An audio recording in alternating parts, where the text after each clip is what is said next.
Ici, je profite qu'il n'y a pas beaucoup de vent pour faire un petit tour autour de Roskilde. Donc ici, je suis de l'autre côté du fjord. Donc moi, j'habite en face. Donc les maisons qu'on voit en face, dans l'une d'elles, il y a la maison à moi. Donc je profite que pour une fois, il n'y a pas trop de vent. Donc comme papa m'a demandé de faire un petit peu un petit tour de Roskilde, et de ses environs, j'ai commencé par ici. C'est assez courant en fait au Danemark d'avoir comme ça ce genre de contraste où il y a la ville et il suffit de marcher 20 minutes, donc subitement on se retrouve en plein milieu des champs. Donc là c'est la cathédrale de Roskilde qu'on va aller visiter un jour. Donc là c'est le port de Roskilde qui est assez gros en fait quand même, il y a déjà au moins plus d'une centaine de bateaux. On voit le château d'eau. Et donc si on regarde en face, en fait la maison, on ne la voit pas directement ici, mais si on regarde ce gros bloc, en fait il y a une sorte de mât assez élevé, qui est en fait une cheminée. En fait notre maison est pas loin de là en fait. Oups. Donc ça c'est typiquement la campagne danoise.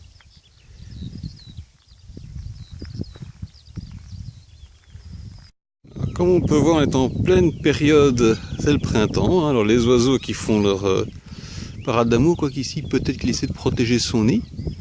Des oiseaux partout dans le ciel. C'est une ville qui est très très verte, hein, j'ai envie de dire. Ah d'ailleurs ici, tiens, ça tombe bien. J'avais pas fait attention. Mais là c'est un bateau. Alors que fait ce bateau? C'est un bateau-restaurant. Mais donc, comme vous pouvez voir, Roskilde, c'est très très vert.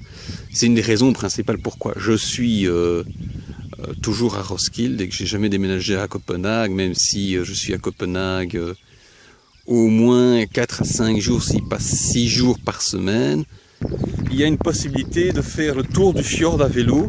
Donc il y a des routes, comme ici, où en général c'est de meilleure qualité, qui font tout le tour du fjord. Et donc le paysage, c'est ça, c'est ce qu'on a en permanence. Et donc ça c'est une zone qui est naturelle, donc on voit avec tous les oiseaux au loin. Mais c'est aussi une zone où ils mettent les vaches à paître.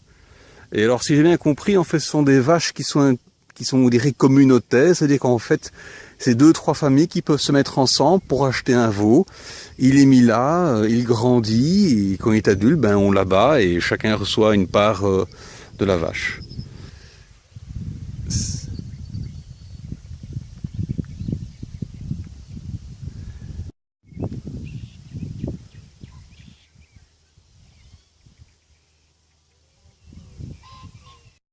Bon, mais on va voir si on peut aller plus loin, parce qu'ici il y a une grille.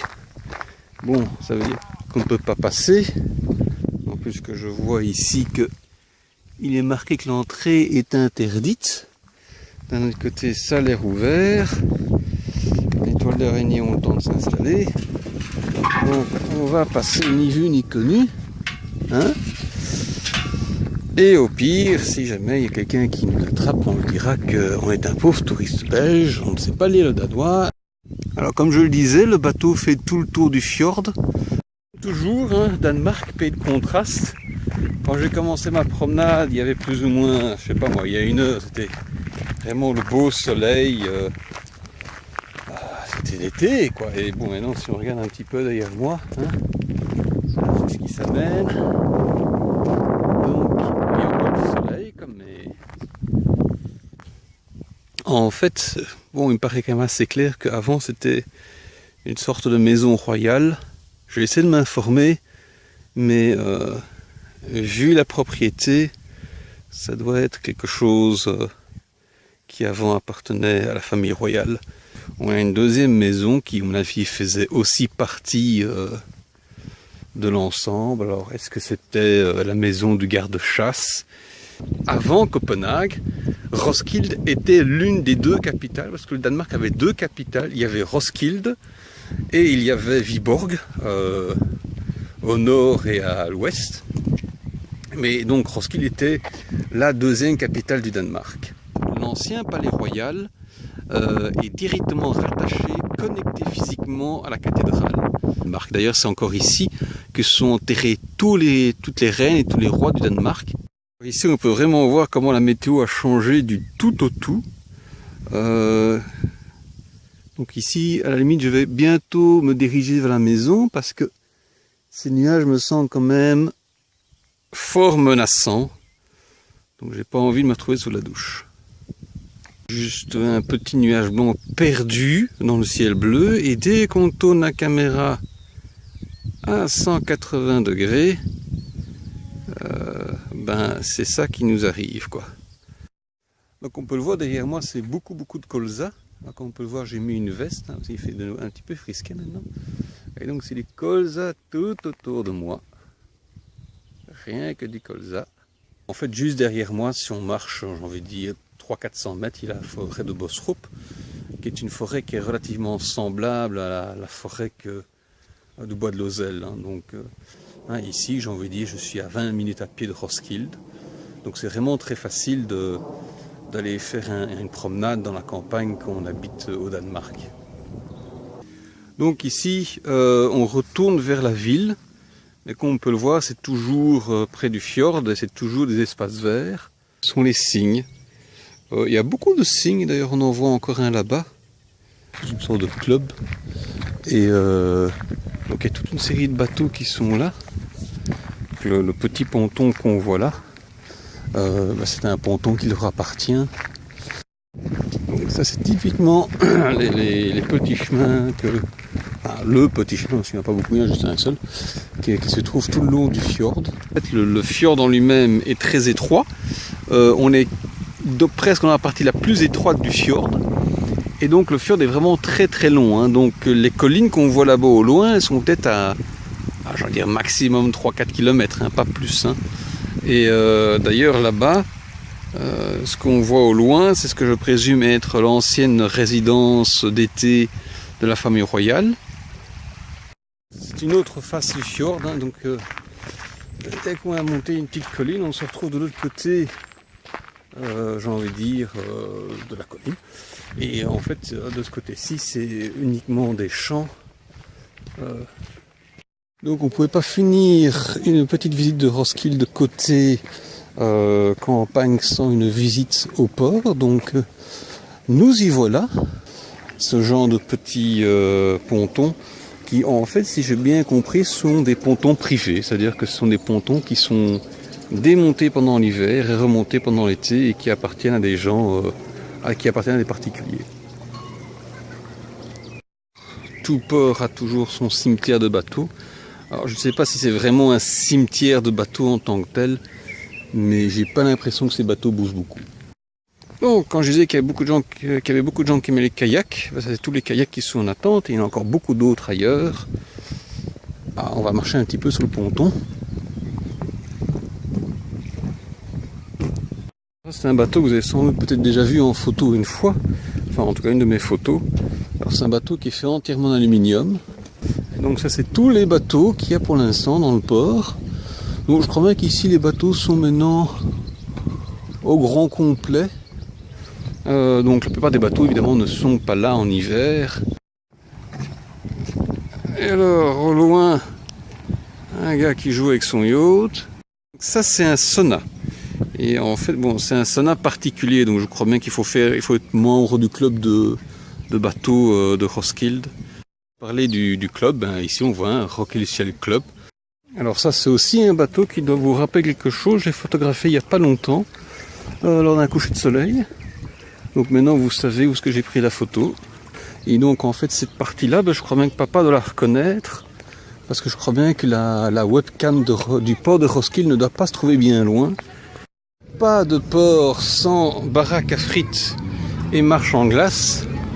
Donc ça c'est la file pour les gens qui veulent une glace ou un paquet de frites. Hein. Le jeudi c'est aussi un jour en fait où les motards se réunissent et aussi les gens et des voitures.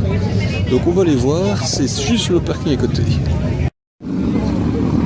Donc il y a des motos normales, mais il y a aussi des motos un peu plus de classe, comme celle-là. Bon, on y est. Ah ben tiens, là je vois directement déjà ce qui m'intéresse.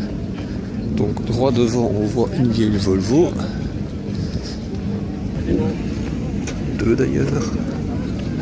Alors petite chose intéressante, c'est qu'en fait, les taxes sur les voitures, c'est entre 80 et 180%. Mais si la voiture a plus de 25 ans, alors on ne paie pas de taxes.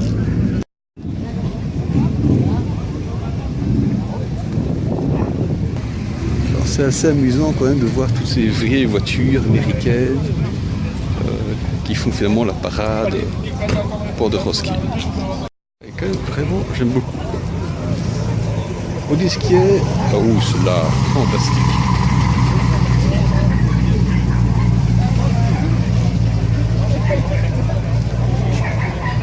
Qui a carrément ramené un camion américain.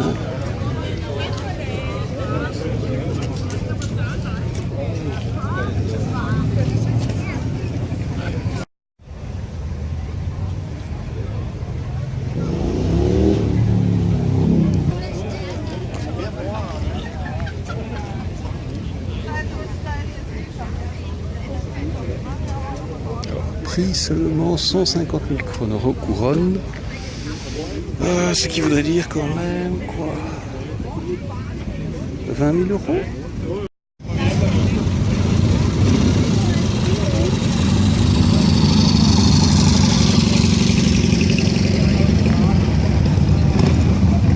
Notez, j'ai mes écouteurs dans les oreilles et le but c'est juste de faire croire aux gens qu'en fait je passe un coup de téléphone. Et donc toutes ces voitures roulent, hein. Elles ne sont pas venues là en tracteur ni en remorque. Toutes ces voitures roulent. Je trouve que c'est assez exceptionnel.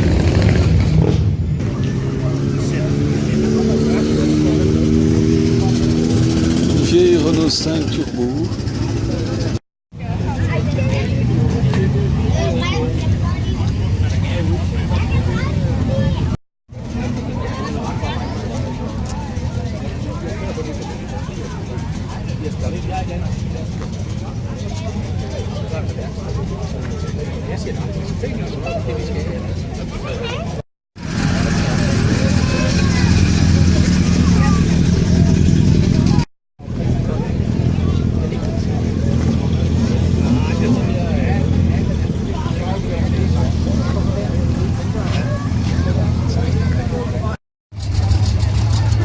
Encore une Corvette.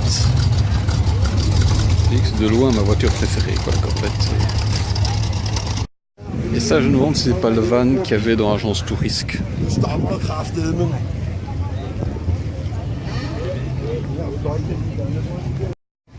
Donc ça donne un petit peu l'ampleur, j'ai envie de dire, de l'événement. Ça c'est comme ça quasiment tous les jeudis pendant l'été. L'amusant, c'est que le port de Roskilde est juste là et il est... Ah tiens, il faut que je vois, il faut que je monte ça aussi. Je vais finir la vidéo avec ça, donc les fameux bateaux vikings. Donc ce bâtiment-là, en fait, c'est le bâtiment... c'est le musée viking. En fait, ce bâtiment a été construit à l'époque pour rénover les bateaux vikings qui avaient été retrouvés au fond du fjord. Et le bâtiment est resté et maintenant abrite le musée avec... Donc ici, c'est réservé au musée aussi. Et donc, en fait, c'est une sorte de chantier, une reconstitution de chantier viking, ça veut dire une zone où ils reconstruisent des bateaux vikings à l'ancienne. Donc là, ici, on a déjà une vue un peu plus complète de l'étalon des mers, hein, c'est comme ça qu'il s'appelle. Donc ce bateau qui a été reconstitué, il fait 20 ou 30 mètres. Donc voici les caractéristiques du bateau. Hein. Et donc c'est un bateau qui fait donc 30 mètres de long, 4 mètres de large, 1 mètre de profondeur et qui peut accueillir entre 60 et 100 personnes. Ici on est devant la fierté du musée qui est évidemment la reconstitution grandeur nature d'un bateau viking. Alors ça c'est un bateau de plus petite taille et donc toujours au fond de la cale il y a des pierres qui font office de lest. Hein. Ici c'est encore un autre bateau. Je crois bien que sur celui-là je suis déjà allé une fois ou 2 fois même. Donc ça c'est une reconstitution d'un bateau de transport viking qui servait bien donc à transporter entre les différentes parties du fjord ou aller en haute mer. Un autre exemple de bateau où on peut voir clairement les pierres au fond de la cale, donc pour laisser le bateau. Tous ces bateaux-là appartiennent au musée viking de Roskilde. Tous les bateaux qui sont là, présents dans ce port, sont et appartiennent au musée de Roskilde qui est là-bas au fond. L'intérieur de l'atelier du musée, et donc là ils sont, je suppose, en train de réparer un bateau. Donc c'est une photo qui a été prise lors de la traversée entre le Danemark et l'Irlande. Donc ceci conclut notre petite visite de Roskilde. C'était juste une petite partie de Roskilde, donc Roskilde est beaucoup plus grand que ça. Ici c'était un petit peu le côté on va dire campagnard et côté maritime de Roskilde. Donc son port et sa campagne. Je sais pas quand je ferai la seconde vidéo sur Roskilde, mais dès que c'est fait je la poste. Donc à la prochaine.